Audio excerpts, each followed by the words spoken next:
Un appareil photo peut, ou non, répondre à vos normes. Alors, quelle est la meilleure approche pour acheter un nouvel appareil photo? Recherchez, bien sûr. Nous l'avons donc fait pour vous. Et pour vous aider, nous avons compilé les meilleurs appareils photo pour la photographie professionnelle, afin que vous puissiez trouver la meilleure option qui réponde à vos besoins. L'EOS R, bien qu'équipé d'un capteur de 30,3 mégapixels, offre une série de caractéristiques restreintes et des choix ergonomiques tactiles discutables. La poignée est confortable et bien creusée, alors qu'elle laisse suffisamment d'espace entre elle et l'objectif. La différence principale entre l'EOS R6 et l'EOS R5 se situe sur l'épaule droite. Le premier bénéficie d'un barillet de sélection des modes photo, tandis que le second jouit d'un écran de contrôle des paramètres. Du côté de la connectivité, des prises synchro flash, micro et casque sont disponibles aux côtés d'un port micro HDMI type D. Le Wi-Fi 5 i3E802.11a BGNAC est aussi de la partie en compagnie du Bluetooth 4.2.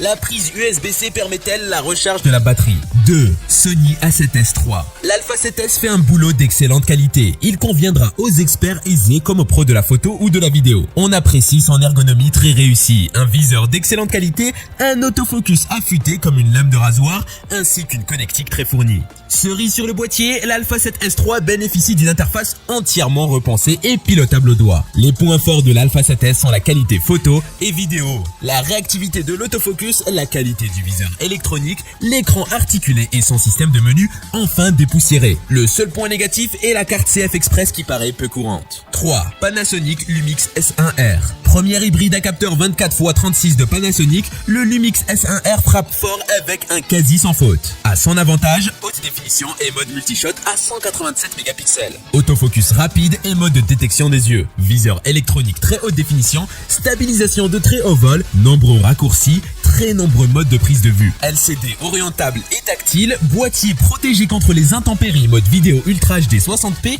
Ainsi, les principales fonctions de l'appareil sont clairement identifiées sur le boîtier et par conséquent rapidement accessibles.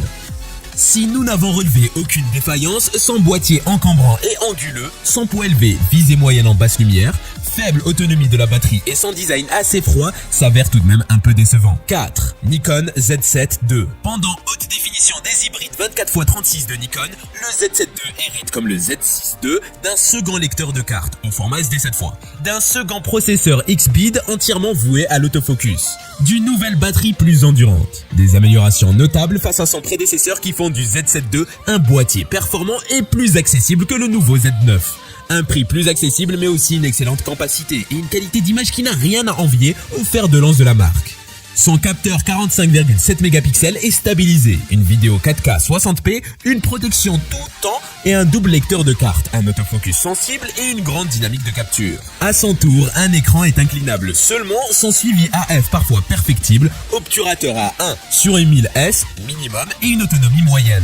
5. Olympus OM DE M1X. L'Olympus OM DE M1X est un EM1 Mark II renforcé, reprogrammant son capteur de 20 mégapixels, ses films 4K et ses rafales de 18 IPS dans un corps plus grand et plus résistant avec une poignée portrait intégrée, des batteries doubles, des capteurs de champ, un suivi de mise au point automatique amélioré, alimentation USB et stabilisation intégrée encore meilleure. La stabilisation est remarquablement bonne, mais il n'y a pas de 4K à 60p. Le viseur est relativement bas, l'ensemble de fonctionnalités Olympus rend les réflexes numériques professionnels démodés. La 9 de Sony est un rival moderne beaucoup plus difficile qui ne coûte qu'un tiers de plus. Le M1X est un corps spécialisé avec un public limité en conséquence. Il s'agit de l'appareil photo Micro Four Thirds, le plus grand, le plus lourd et le plus cher à ce jour.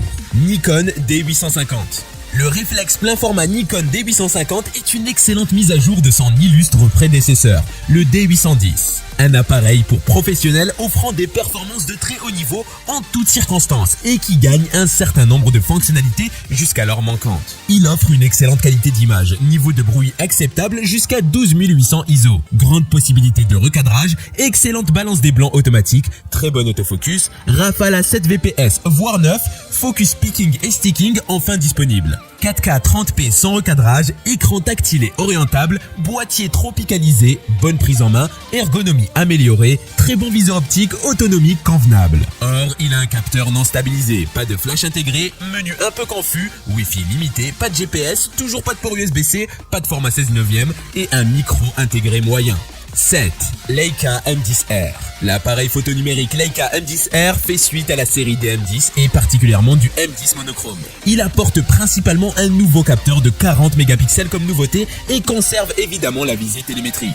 Le M10R est annoncé avec un bruit de déclenchement réduit. La sensibilité atteindra les 50 000 ISO. Parmi les autres caractéristiques, on peut noter une mémoire tampon capable d'encaisser une quarantaine d'images en rafale. Rafale qui atteint les 5 IPS dans le mode le plus rapide. La vitesse maximale est disponible pour l'obturation atteint. Elle est 1/1400S. Le Wi-Fi est aussi disponible pour connecter l'appareil à l'application mobile Leica Photo. À son prix, nous regrettons toujours l'absence de certaines fonctionnalités technologiques, mais c'est ainsi que fonctionne Leica depuis toujours. 8. Sony A7R IV. Le Sony A7R IV est l'appareil photo sans miroir plein format haute résolution de 4e génération de Sony. Construit autour d'un capteur BSI CMOS qui produit des images de 60,2 MP. Par rapport aux générations précédentes, il promet une qualité de construction plus robuste, des contrôles raffinés, la dernière implémentation de mise au point automatique de l'entreprise et plus encore. Malgré sa haute résolution, il peut filmer jusqu'à 10 images par seconde avec une mise au point automatique complète et filmer des vidéos 4K, soit sur toute la largeur de son capteur, soit à partir d'un recadrage APS-C Super 35. Il bénéficie également d'un mode haute résolution à 16 prises de vue qui peut être utilisé pour générer des images 240 mégapixels de scène statique. 9. Blackmagic Pocket Cinema Camera 6K Pro.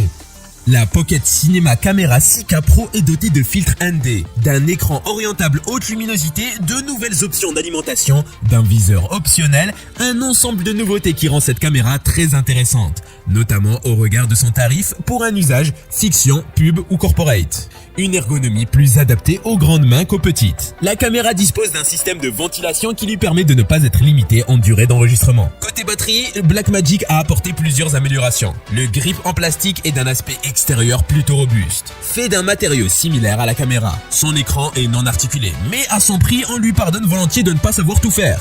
Son rapport performance-prix reste très bon, si la durabilité est au rendez-vous. 10. Fujifilm X-T4. Le Fujifilm X-T4 est le premier XT et aujourd'hui encore le seul à s'équiper d'un système de stabilisation de capteurs.